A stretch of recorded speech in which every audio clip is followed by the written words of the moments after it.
द्वीपे भूर्लोके भारतवर्षे भरतखण्डे आर्यावर्ते देशान्तर्गत सौराष्ट्रप्रदेशे भूमध्याः पश्चिमदिग्भागे अमरेली मण्डलान्तर्गत तथास्तु विद्यापीठ प्राङ्गणे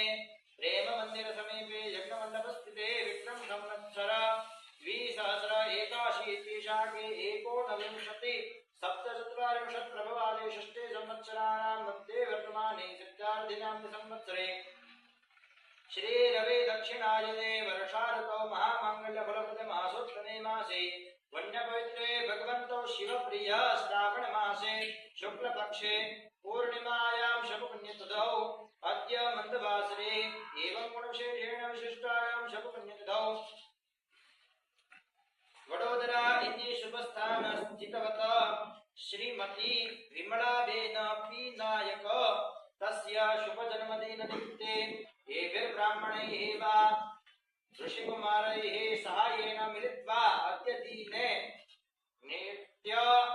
वैष्णदेव यज्ञकर्मर्था च श्रीमद्भागवत महापुराणस्य ओपि एकाध्यायस्य ओमात्मक कर्माहं करिष्ये